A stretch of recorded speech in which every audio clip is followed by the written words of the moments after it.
Renoven, el mayor fabricante de ventanas de aluminio y PVC, presenta Renoven Hogar. Una nueva división dedicada a la venta e instalación de todo tipo de soluciones para interior y exterior. Cortinas decorativas, toldos, pérgolas bioclimáticas, suelos técnicos, cortinas de vidrio, domótica. Renoven, soluciones para todo tipo de necesidades.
Ana Hoyo-Ugalde, consejera de Relaciones Ciudadanas, bienvenida a Cara a Cara.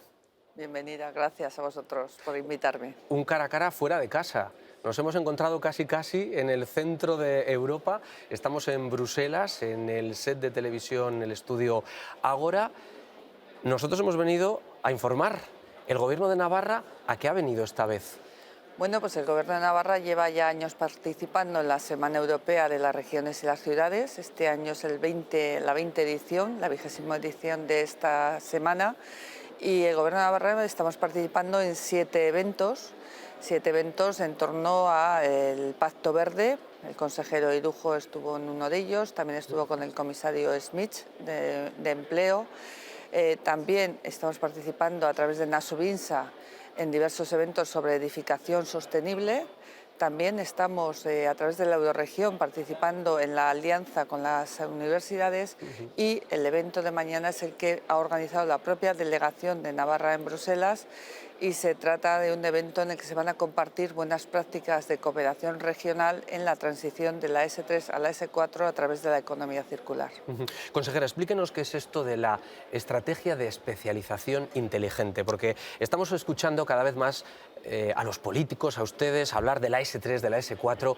¿Qué es esta nueva manera de planificar el futuro de la Comunidad Foral de Navarra? Sí, bueno, pues esto es una política impulsada por Europa, por la Comisión Europea, en el que lo que se trata es de focalizar, de alguna forma, ordenar las políticas de innovación que tenemos, las políticas económicas e innovación que las regiones tenemos en torno a determinados ejes. Esto es la Estrategia de Especialización Inteligente 3, que ya ha evolucionado hacia la 4, en la que Navarra ha sido también pionera en su modelo económico, en su modelo de focalizar, y evidentemente va dirigida a potenciar la innovación en esa transición verde y transición digital que Europa ahora mismo está impulsando, que ese es el futuro, es el presente ya, pero es el futuro no solo de nuestra economía, sino de nuestra organización social que tenemos que tener. ¿Y esa estrategia va de alguna manera evolucionando? Porque la apuesta en esa S3, que fue la primera vez que de alguna manera nos asomábamos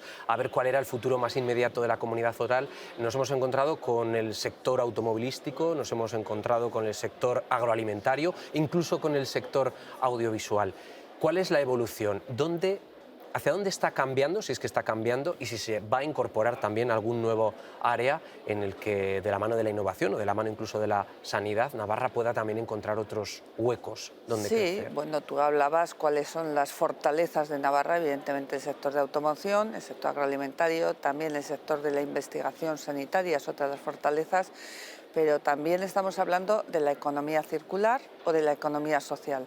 Precisamente estos días aquí el consejero Irujo ha estado con el, como decía antes, con el comisario Schmidt y también con el presidente de ANEL, con Ignacio Ugalde, presentando ese plan de economía social. En Navarra es pionera y que también ya ha sido presentado en Europa en diferentes ocasiones.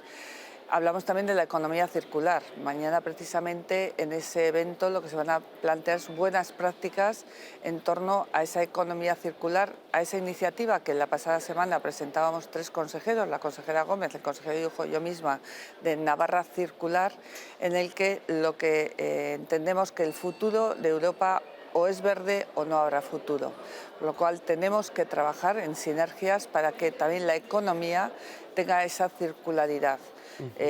Y ahí hay toda una iniciativa con una serie de retos, como conseguir que 200 empresas navarras entren en ese programa de economía circular.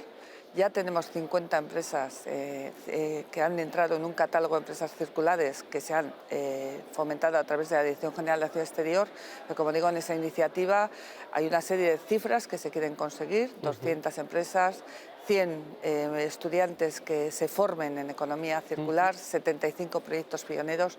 Ese es el futuro por donde va Europa y por donde también va Navarra.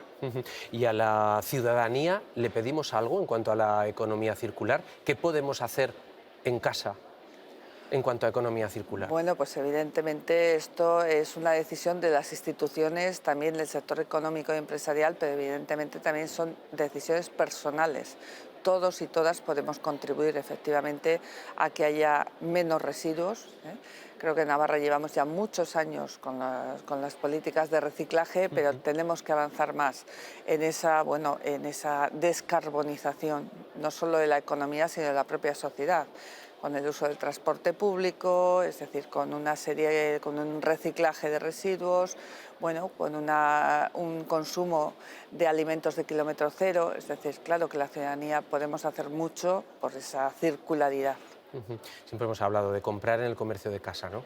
Otra cosa es que luego lo consigamos hacer. Efectivamente. Que tiramos de Amazon y tiramos de otras infraestructuras también, ¿no? Cuando en el fondo son cerca. mucho más insostenibles, más cómodas seguramente en el día a día, pero más insostenibles en este mundo en que desde luego nos tomamos esto en serio o tiene visos de haber un importante debacle, ¿no?, climática y social. ¿Cómo ve a Navarra dentro de la Unión Europea? ¿Le ha cambiado la manera de ver nuestra comunidad desde que es consejera y desde que tiene la posibilidad de tener otro tipo de contactos? Bueno, yo quizás más que yo como la veo es como nos ven. Y nos ven como una región muy innovadora, una región que cada vez está participando más en Europa. Hoy hablábamos que habría unas 25 personas de Navarra que han estado estos días aquí en la Semana Europea de las Regiones exponiendo sus proyectos innovadores. Y no solo estamos hablando desde el Gobierno de Navarra o desde las empresas públicas, estamos hablando que muchas empresas, hablábamos del presidente de ANEL que ha estado estos días, pero muchas empresas vienen aquí. En noviembre vamos a venir junto con la Universidad de Navarra a tener un encuentro con una comisaria para hablar de innovación. Es decir, Navarra es un referente en muchas cosas. Hace unos 2 o 3 años Navarra fue premiada como región emprendedora de Europa. Tenemos el premio de región emprendedora en ese año. Como digo, hay muchas cosas que hacen que Navarra sea un referente en muchos ámbitos, como digo, desde la circularidad. Hablábamos de que la ley de residuos de Navarra fue una ley muy aplaudida también aquí en Europa, presentada, pero hablamos también de esa economía social también muy reconocida aquí en Europa y la innovación que también está. ¿Y dónde tenemos que mejorar? Porque cuando viene aquí uno también se da cuenta de lo que nos falta o lo que nos falla. Bueno, pues evidentemente yo suelo decir que siempre decimos que Navarra es pequeña, y es cierto que es pequeña. Somos una región pequeña, 600.000 habitantes, y no podemos ser buenas y buenos en todo, esto es evidente. Por eso es importante estrategias como las especialización inteligente en que centran, ¿no?, centran focos. Pero también es cierto que Europa cada vez es más pequeña. Entonces yo creo que donde tenemos que avanzar es en trabajar en cooperación y en la cogobernanza. Esto es algo que la Unión Europea, ayer lo decía el presidente del Comité Europeo de las Regiones, Vasco Madeiras, decía que hay que avanzar en la cogobernanza, que las regiones tienen que reforzar el papel, porque la Unión Europea se creó con el principio de subsidiariedad, que es que la gestión de las políticas se hagan a través de las instituciones que más cercanas estén a la ciudadanía. Y en ese sentido creo que las regiones, todas, incluida Navarra, tendríamos que tener más papel, más voz aquí en Europa. Y en cuanto a los fondos, por ejemplo, ¿deberíamos también tener más capacidad de manejarlos o la gestión de los fondos que salen de aquí, Navarra tiene autonomía suficiente para poder gestionarlos? Hay que distinguir, yo creo, lo que son los fondos Next Generation, el mecanismo de recuperación y resiliencia, el MRR, sí que fue la propia Comisión Europea la que decidió que fuera gestionado a través de los estados, de los países. Es decir, fue una decisión de aquí, de Bruselas. Bueno, las regiones en aquel momento sí que pedimos que hubiese esa cogobernanza, es decir, que se hubiese una cogobernanza con los estados, pero esos fondos es cierto que fue la Comisión Europea la que los decidió. Pero luego no podemos olvidarnos del resto de los fondos, que en el fondo hay más dotación económica, que es el marco financiero plurianual, del 21 al 27, en el que Navarra tiene una experiencia muy importante. Por ejemplo, hace poco reuníamos en Baluarte a más de 70 proyectos POCTEFA que en los últimos años habían participado dentro de los programas de ese marco financiero plurianual. Tenemos los programas FEDER, tenemos muchos programas que a través de la Dirección General de Acción Exterior precisamente ahora ha hecho una guía sobre el universo financiero de la Unión Europea que nos señala esos más de 40 programas que la Unión Europea tiene y muchos de ellos pueden ser gestionados y son gestionados por Navarra y con amplia participación tanto de empresas, universidades, centros tecnológicos, entidades locales y de los propios gobiernos. ¿Debería tener la ciudadanía la posibilidad de venir a Bruselas, de venir a las instituciones europeas? ¿Cambia el chip uno cuando viene aquí? Pues yo creo que sí, que habría que venir, que tendríamos que venir todo el mundo alguna vez aquí a Bruselas. Hace poco estuvimos, hace 2 semanas, precisamente con un grupo de alcaldes, alcaldesas o representantes de entidades locales de Navarra, porque queríamos enseñarles las instituciones. Fue una visita muy breve, fue casi día y medio de trabajo, un trabajo muy intenso. Pudieron conocer las instituciones, pudieron conocer políticas que a ellos les puede interesar a las entidades locales, como la digitalización o como la PAC. Y todas volvieron encantados y descubriendo que aquí hay todo un mundo de oportunidades. Y yo digo que aquí hay muchas oportunidades, pero además también es el lugar donde se están implementando las políticas que en unos años van a llegar a Navarra. Entonces, es importante conocerlas cuando se empiezan a trabajar, porque es importante primero para adelantarnos a políticas o a directivas que nos pueden venir, pero también en todo caso para, de alguna forma presionar en el buen sentido de la palabra si alguna de esas políticas puede influirnos. Consejera, en su negociado hay muchos más temas, no solamente este. Tenemos también el área de la paz, de la convivencia y de los derechos humanos. Cuando viene a Bruselas, ¿somos más esponja o somos más explicativos, ejemplo de la manera de gestionar una historia tan reciente como la nuestra? Bueno, a ver, Europa ha tenido experiencias muy negativas y ahora mismo estamos en una guerra. En este momento yo creo que Europa estamos en una guerra con con Rusia. No solo Ucrania está en una guerra con Rusia, estamos en Europa porque Rusia está yendo contra los valores de la Unión Europea.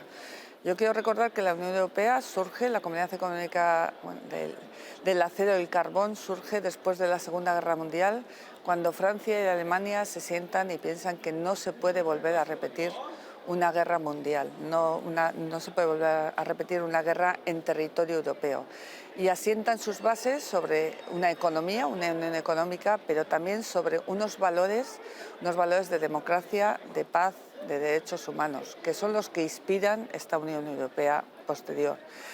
Entonces, en este momento estamos viviendo un momento muy delicado, incluso con países dentro de la propia Unión Europea que también cuestionan algunos de esos valores, sobre todo los valores inspirados en los derechos humanos. Esto es lo que no podemos permitirnos. Por eso en Navarra Cuando se empezó a trabajar en la Dirección General de Paz, Convivencia y Derechos Humanos, ya hace 7 años, la pasada legislatura, la continuación de esta legislatura, en esas políticas, bueno, hemos sido innovadores en muchos momentos, sobre todo con respecto a regiones del entorno. Pero yo creo que Europa es que desde su fundamento, desde su base, está basada, como digo, en que los derechos humanos es la guía y el garante. Y aunque muchas veces se nos olvida, y es verdad que hemos tenido a veces que avergonzarnos con esas colas, ¿no?, de los inmigrantes, ¿no?, de los repatriados cuando atravesaban Europa, o en muchas otras ocasiones, pero desde luego creo que Europa sigue siendo el espacio del mundo en que los derechos humanos siguen siendo un faro y una guía. Hemos sido capaces, ahora que se vuelve a hablar del relato, de lo que quede escrito y cómo quede reflejado en la historia, cómo hemos vivido el terrorismo de ETA, cómo hemos vivido el franquismo.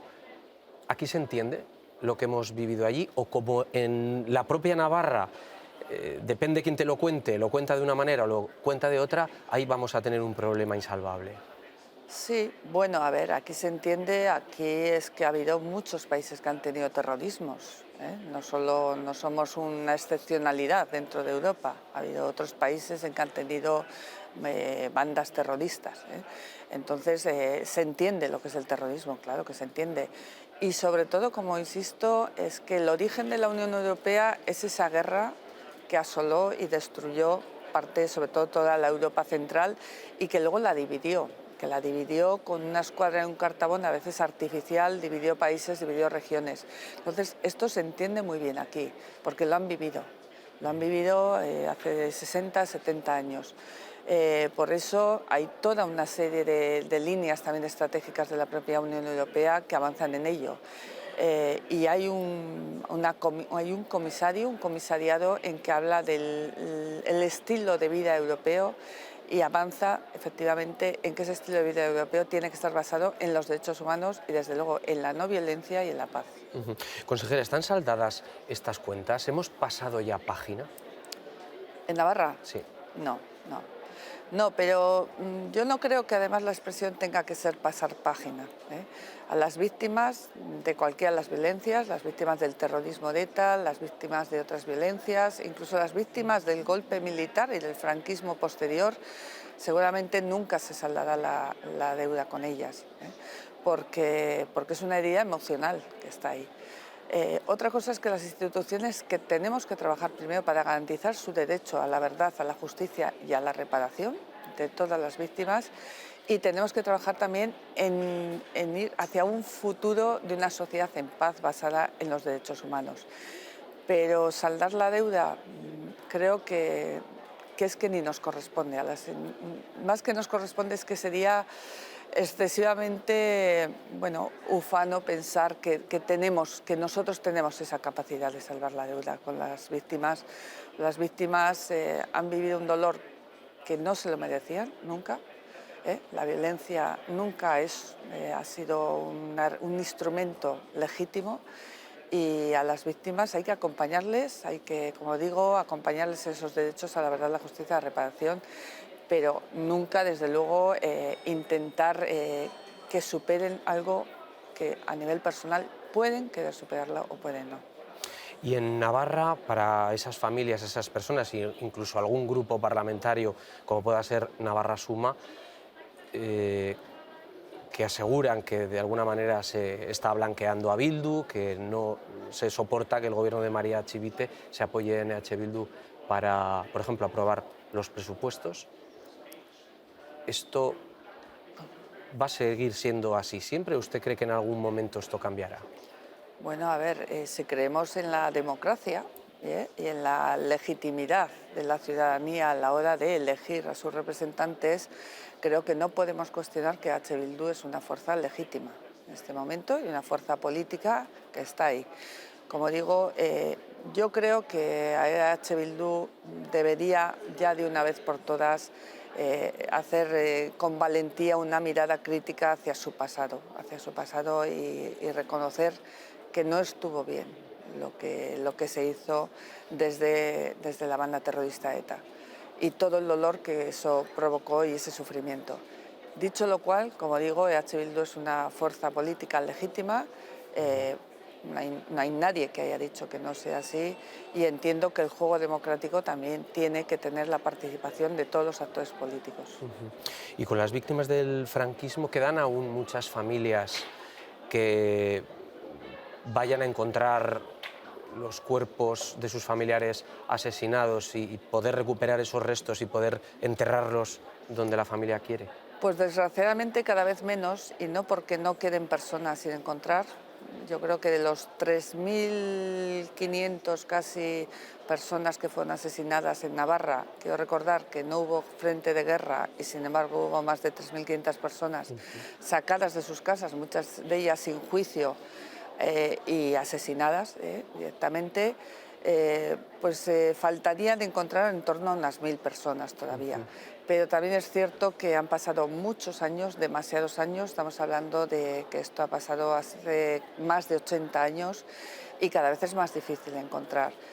Cuando comenzamos en el año 2015 teníamos el propósito de impulsar importantemente la política de sumaciones a través del convenio con la sociedad aranzadí, porque entendíamos que todavía quedaban hijos e hijas de esas personas fusiladas en que, bueno, esa esperanza de encontrar todavía a su padre, la mayor parte fueron varones, claro.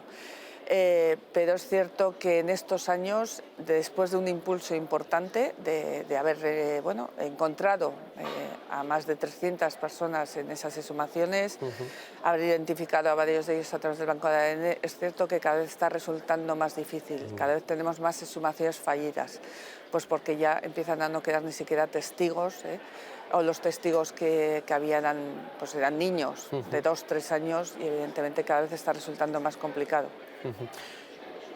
¿Hay que revisar los currículos educativos de la historia más reciente de España? Porque hay quien asegura, y yo creo que nuestros estudios también lo podemos certificar que fue así, sabemos mucho del Paleolítico, pero poco de la historia reciente. ¿No lo tendríamos que tener más presente en el colegio, en el instituto?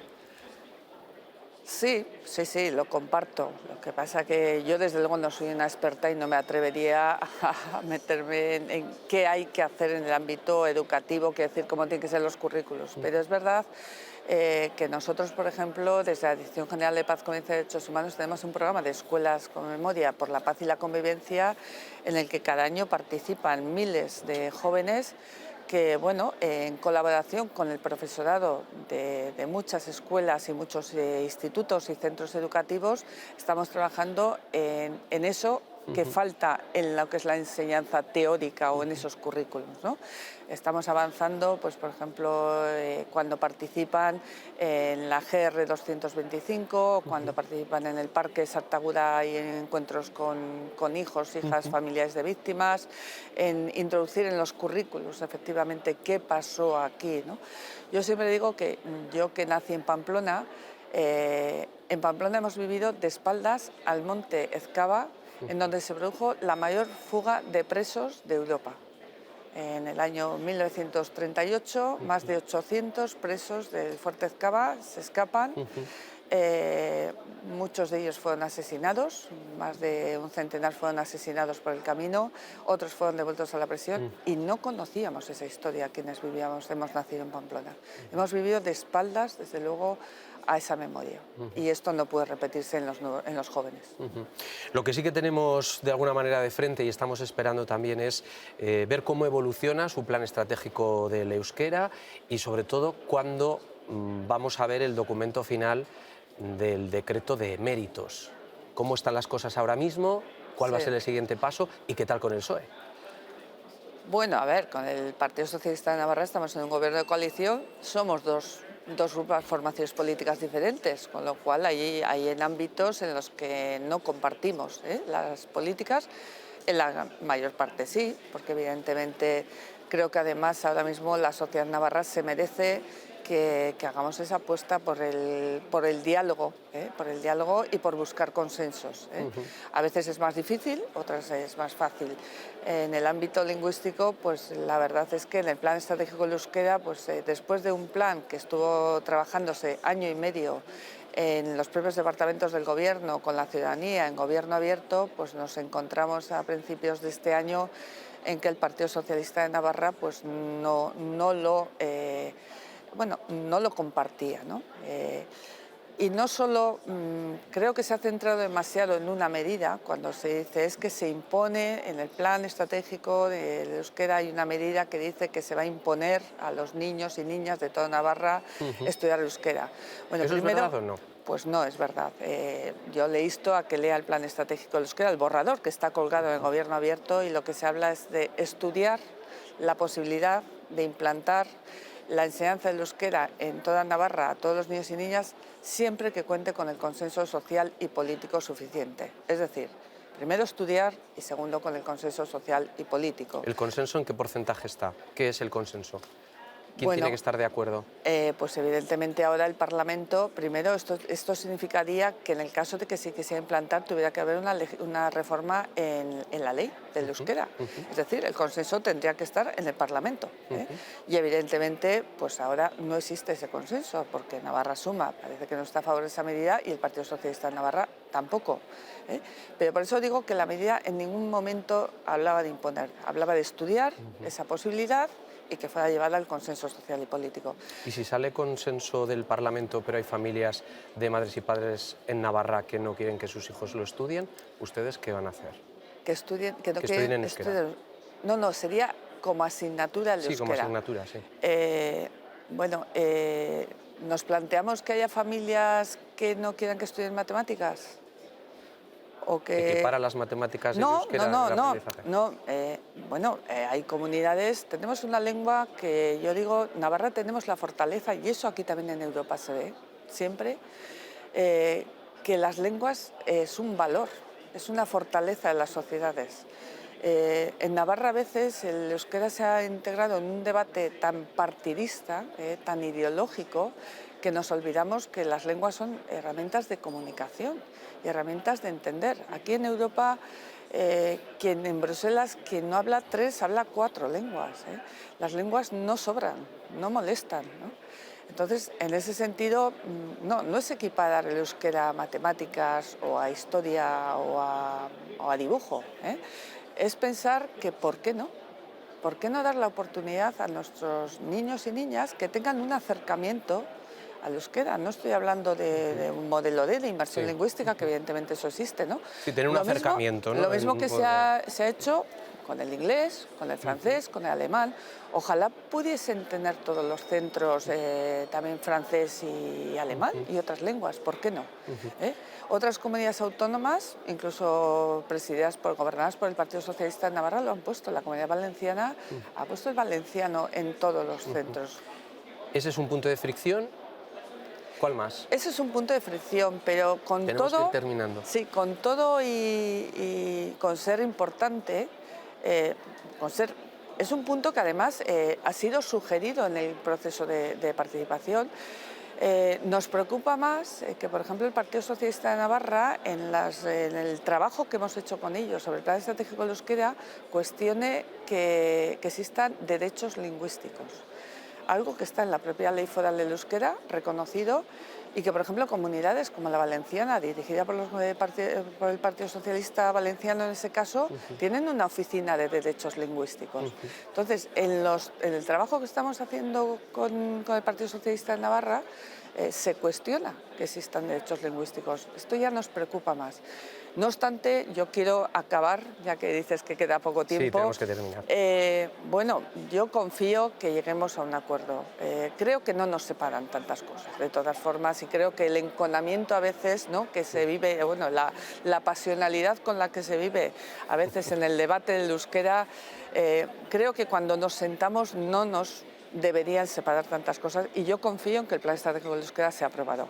Y respecto al decreto de méritos, le corresponde al vicepresidente Javier Ramírez el impulsarlo. Creo que ya estaba en los últimos semanas para llevarlo a gobierno, a la sesión de gobierno, luego tendrá que pasar por el Consejo de Navarra, mejor dicho, para su dictamen, y yo espero que a finales de año ya de una vez salvemos, por lo menos que una parte de la ciudadanía que se presenta o que concursa dentro de la administración en la zona mixta se le valore euskera igual que se le está valorando otros idiomas comunitarios. Bueno, pues a ver si apartan pronto esas contradicciones o esas oposiciones que tienen las reuniones, porque no sé si en el fondo usted piensa que el Partido Socialista es un buen compañero de viaje para avanzar en el euskera o no, porque tal vez de la mano del PSN se haya avanzado más.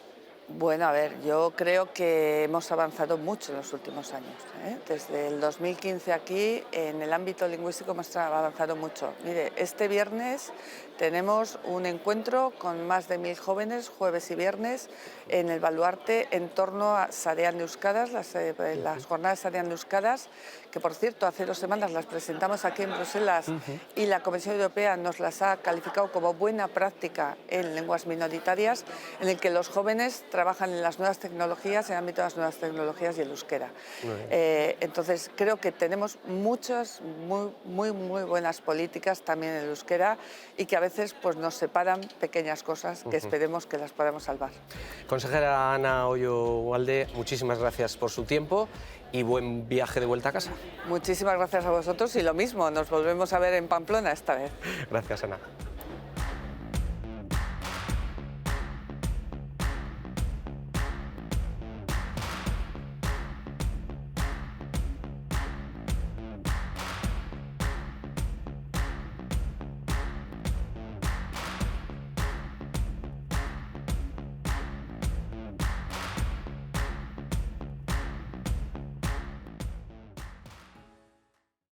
Renoven, el mayor fabricante de ventanas de aluminio y PVC, presenta Renoven Hogar, una nueva división dedicada a la venta e instalación de todo tipo de soluciones para interior y exterior. Cortinas decorativas, toldos, pérgolas bioclimáticas, suelos técnicos, cortinas de vidrio, domótica. Renoven, soluciones para todo tipo de necesidades.